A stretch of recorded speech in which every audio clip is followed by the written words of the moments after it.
Muy buenas tardes. Quiero comenzar agradeciendo al Grupo RPP por crear este espacio que se sostiene por segundo año consecutivo. Seguramente se ha dicho ya durante la mañana de hoy, pero creo que vale la pena repetirlo. Escuchamos RPP cada mañana, así como, por supuesto, también otros medios, y leemos otros medios, y vemos la televisión. ¿Y qué país vemos? ¿Qué país escuchamos? ¿Qué país viene a nuestra mente? ¿Cuál es nuestra dieta diaria de información que nos hace tener una imagen de país?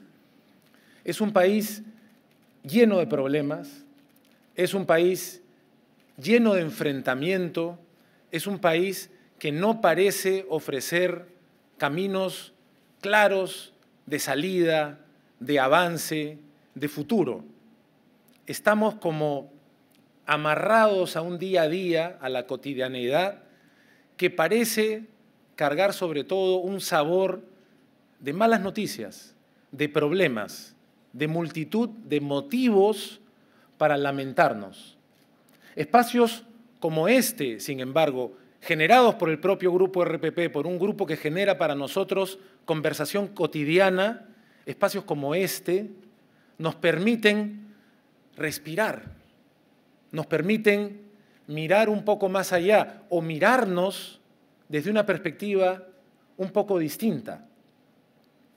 El Bicentenario es, en realidad, ese gran pretexto para detenernos y cuestionar esa imagen que se sostiene cada día, que aparece ante nosotros cada día y nos acompaña hasta el final del día, y preguntarnos qué queremos hacer con esa imagen, que no es otra pregunta en el fondo, sino la pregunta, ¿qué queremos hacer con nuestro país? El viernes pasado tuve el privilegio de hablar frente a estudiantes y un público amplio en la Universidad San Antonio Abad del Cusco, acompañando también el esfuerzo de hablar sobre el Bicentenario. Y la pregunta planteada en la reunión era precisamente ¿qué país imaginamos? Ya no qué país se supone en el que estamos y qué país debemos vivir con zozobra. ¿Qué país queremos, como decía Fernando, qué país queremos construir? No qué país se supone que nos ha tocado y qué país tenemos que sobrevivir. ¿Qué país queremos crear? Quienes nos vamos acostumbrando a la idea de que hemos acumulado ya una cantidad de años, por ejemplo, quienes entramos a esta universidad y aunque no hayamos estudiado aquí, la hemos visitado y no sabemos ni por dónde movernos ante tanto nuevo edificio, ante tantas instalaciones, ya tenemos un rato en nuestro país y en este planeta como para sacar algunas conclusiones. El año pasado tuve la suerte de ser invitado por estudiantes que terminaban la carrera de gestión pública que me pidieron que los acompañara en su graduación. Curiosamente, era el año en que yo cumplía 48 años, 24 años después de que había tenido 24 y estaba en la posición de ellos, que se estaban graduando. Y les decía, hace 24 años, el país en el que vivimos ahora es un país que hubiera sido inverosímil imaginar. Hace 24 o un poquito más de años, gruesamente podríamos decir que éramos un país que se parecía mucho al país que experimentan ahora nuestros hermanos de Venezuela, más sendero luminoso. Era demasiado aventurado pensar que podíamos ser el país que somos ahora, el país que a veces editorializan desde Argentina diciendo que ya quisieran haber seguido la ruta que hemos seguido nosotros para tener el grado de estabilidad, al menos en lo macroeconómico. Y sin embargo, nosotros estamos encerrados en una especie de realidad que nos dice que somos un país, como dirían los hermanos colombianos que me adoptaron durante 12 años, un país emproblemado. Somos mucho más que un país emproblemado. Tenemos, por supuesto, grandes problemas, pero hemos superado en el pasado, en décadas todavía muy recientes, problemas enormes, más grandes todavía, y tenemos la misma capacidad de resolverlos ahora. ¿Cuáles son esos problemas? Recuerdo, y lo he mencionado también recientemente, cuando en algún momento, en los años en los que el presidente era Alejandro Toledo, uno llegaba al aeropuerto y se encontraba al recoger su equipaje con un letrero que decía: el Perú lleva X números consecutivos de meses creciendo ininterrumpidamente. Nuestro motivo de orgullo era pasar de haber sido un país que se descalabraba en la hiperinflación y en la violencia a un país que comenzaba a crecer. Crecer era fantástico.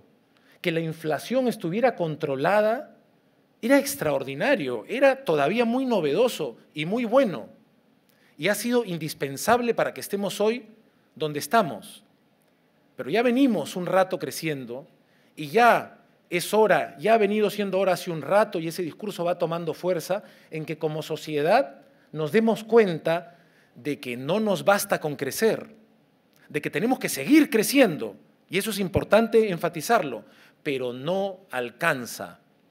Como ha dicho más de una vez el politólogo Alberto Vergara, citando a Pablo Escobar decía: yo no soy rico, yo soy un pobre con mucha plata, que es muy distinto. Nosotros somos un país que ha crecido y es importante reconocerlo y se nos admira en la región, pero no somos un país desarrollado y no nos vamos a convertir en un país desarrollado si solo seguimos apostando por el crecimiento económico. Necesitamos del crecimiento económico para consolidar el desarrollo. No debemos abandonarlo ni descuidarlo. No debemos descuidar la estabilidad económica que hemos conquistado. Pero no nos vamos a desarrollar si no hacemos algo más. Creo que una de las principales preguntas, camino ya tan cerca del Bicentenario, es: ¿qué tenemos que hacer para desarrollarnos? ¿Qué nos falta? Es una pregunta que en algún momento compartí con estudiantes de San Marcos que me invitaron, para mi sorpresa, cuando tuve el honor de estar en el Ministerio de Cultura. Sin ser economista, me convocaron los estudiantes de Economía y me preguntaron, me pidieron que hable ante ese auditorio. Les decía, bueno, ¿qué les puede decir un actor de economía? No les puedo decir mucho, pero les puedo plantear algunas preguntas. Y entonces pregunté, futuros economistas de nuestro país, ¿cómo podemos vivir mejor si la economía, imaginemos, dejara de crecer?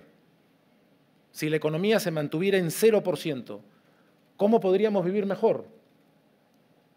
No hubo respuestas. No porque no las hubiera, creo yo, sino porque creo que la pregunta resultó un poco intimidante después de ya más de 2 décadas donde nos hemos acostumbrado a pensar que la única vía para vivir mejor es crecer. No es la única. No hubo respuestas, entonces continuamos la conversación. Creo que viviríamos mejor si discrimináramos menos racialmente, si discrimináramos menos por lengua, si diéramos igualdad de oportunidades a las mujeres, si cumpliéramos las reglas comenzando por las de tránsito, si revirtiéramos desde el sector público, desde el sector privado, desde la vida cotidiana, las prácticas que tanto tiempo nos acompañan, no solo en las últimas décadas, son parte de nuestra historia, las prácticas de corrupción. Sí, necesitamos de que la economía vaya bien, pero no nos vamos a desarrollar si no hacemos ese algo más que tiene que ver con un patrimonio distinto al que ha crecido sobre todo en las décadas más recientes, el patrimonio individual. Somos un país que no ha terminado de convertirse en desarrollado porque no hemos potenciado todavía ese otro bolsillo, que es el bolsillo que compartimos todos, el bolsillo de lo público, el bolsillo donde vivo en un país desarrollado porque respetan mis derechos, el bolsillo de vivo en un país desarrollado porque me acostumbro a cumplir con las reglas y respetar los derechos de los demás. Tenemos la extraordinaria oportunidad de abrir este espacio para ver hasta dónde llega nuestra imaginación y, siguiéndola, qué tipo de país queremos construir, qué tipo de futuro queremos construir. ¿Queremos entregarnos a la inercia o queremos hacer como nos reclama permanentemente el presidente Vizcarra en Consejo de Ministros?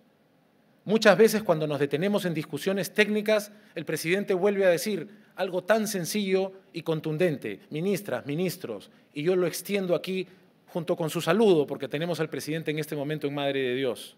Amigas, amigos, no estamos aquí para dejar las cosas como están. No estemos aquí para mantener las cosas como están. Cambiémoslas. Seamos audaces.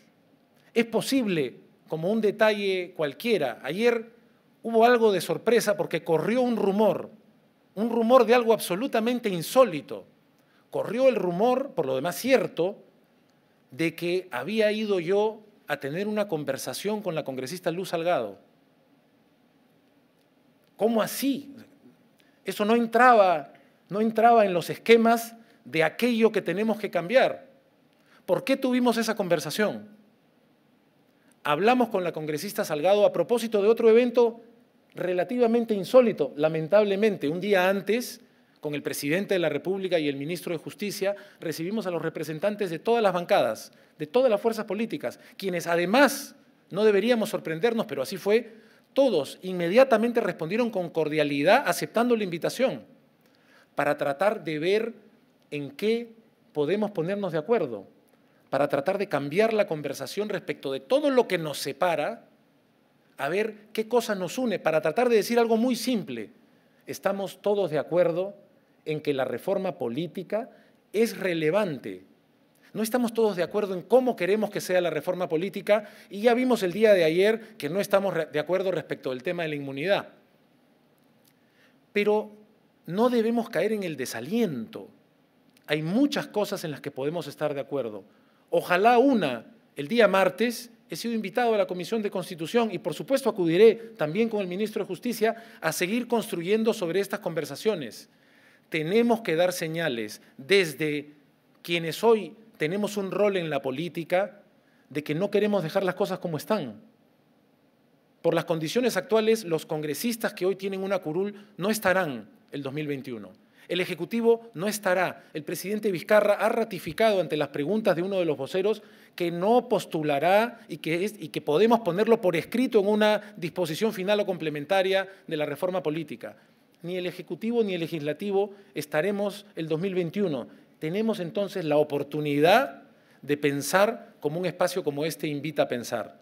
La oportunidad de decir cómo queremos dejar las cosas, qué legado queremos dejar. Es por eso que es importante que si el día de hoy el presidente no los acompaña, es porque está una vez más en Madre de Dios, en La Pampa.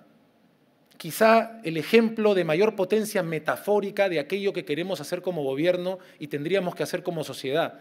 La Pampa era aquello contra lo que no se podía. Era aquello donde el Estado máximo había tenido intervenciones que duraban 2 semanas y donde le dijeron esta vez al gobierno y al propio presidente: presidente, gracias por hacer esto, pero ya sabemos que en 2 o 3 semanas esto va a continuar.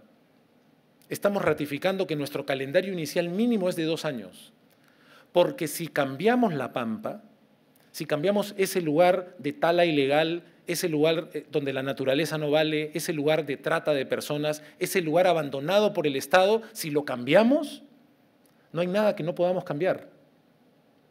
El desafío entonces, creo yo, es cambiar lo público. Hemos avanzado muchísimo en lo privado y hay mucho por seguir avanzando. Cambiar lo público, desde lo privado, respetar los espacios públicos, respetar los derechos, respetar los impuestos, pagarlos, pero además no dejar que se los lleve la corrupción. Respetar y darle mayor valor a nuestras instituciones públicas. Hemos sido capaces de crear, por poner uno solo de los ejemplos, una entidad como el Directorio del Banco Central de Reserva, respetado por todos los peruanos, reconocido a nivel internacional. Tenemos la oportunidad de hacer lo mismo con la Junta Nacional de Justicia. ¿Nos vamos a acercar a un nivel de prestigio y respeto como el que tiene el Banco Central de Reserva en su directorio? ¿Por qué no hemos conseguido hacer lo mismo en lo público? El desafío sigue ahí. Y es por eso, y con esto voy terminando, que la reforma política no es una discusión jurídica cualquiera. La reforma política es una oportunidad de enfrentar decididamente a uno de nuestros principales enemigos en la actualidad, la desconfianza. Hemos perdido la confianza, muchas veces se dice y se señala inmediatamente al Congreso, no solo en el Congreso. Hemos perdido la confianza no solo en la política. Veamos las cifras, por ejemplo, del Latino Barómetro.